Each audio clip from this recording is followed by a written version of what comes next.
on paper, the numbers look really good. He ends up with twice as much material wealth, 7 new sons, and 3 new, apparently super attractive daughters to replace those that he lost.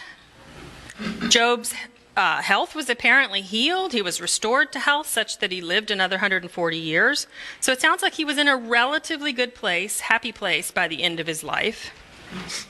But what about the scars? I'm guessing literal and figurative scars that lingered on throughout his life. Tuesday's lesson takes a look into the rest of that story. So we're going to skip right over Monday and go to Tuesday. Tuesday's lesson is called the partial restoration. We know on paper, Job ends up better off than before Satan targeted him. God restored all that the locusts had eaten. But does full healing and restoration mean there is no memory? There's no pain, there are no scars? Have any of you ever had surgery? Even if you are completely healed, maybe you're even healthier than you were before surgery, won't you still carry physical scars of that procedure for the rest of your life? So based on the fact that he was near death, covered with boils and sores and such, from the soles of his feet to the top of his head, can you imagine? It seems reasonable to think that he may have experienced ongoing health issues and carried physical scars for the rest of those 140 years. True? I cannot begin to imagine the pain of losing a child. Some of you in this room or some of you listening may have experienced this unfathomable loss. But can you imagine what it's like to lose 10 children at once? So I'm sure while Job was overjoyed and blessed with 10 new children, kids are not interchangeable. No. They're not replaceable. So I'm quite sure that he still mourned and missed those lost children throughout the rest of his life.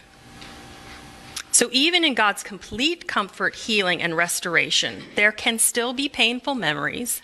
There can be mourning of loss, physical and emotional scars.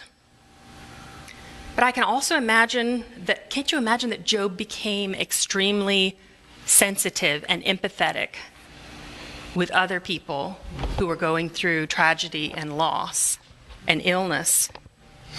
I saw a quote this week. It said, "God does not comfort us to make us comfortable. God comforts us to make us comfort able, so that we are in a position and able to comfort others because of what we have experienced."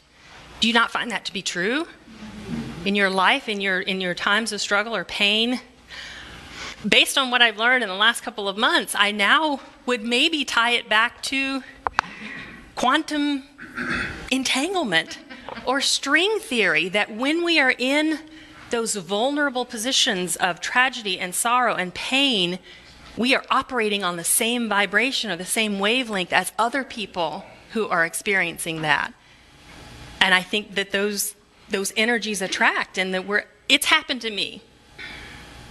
That's all I can say, is that it just makes, maybe it's because most of the time we're not open and vulnerable. Most of the time we're kind of closed off. And when that rawness comes out, it attracts other people that are in need of that. So the quarterly points out another reason Job's restoration was only partial is because, for the most part, the reasons that held all the tragedies that befell him remained a mystery. We don't have any evidence that he fully knew the backstory of why everything that happened to him. Well, that's what it's like for most of us. We live on a planet that is literally groaning under the weight of sin. So we will all likely have a stack of questions that remain unanswered this side of eternity. Or sometimes that is the answer. We live on a planet that is groaning under the weight of sin.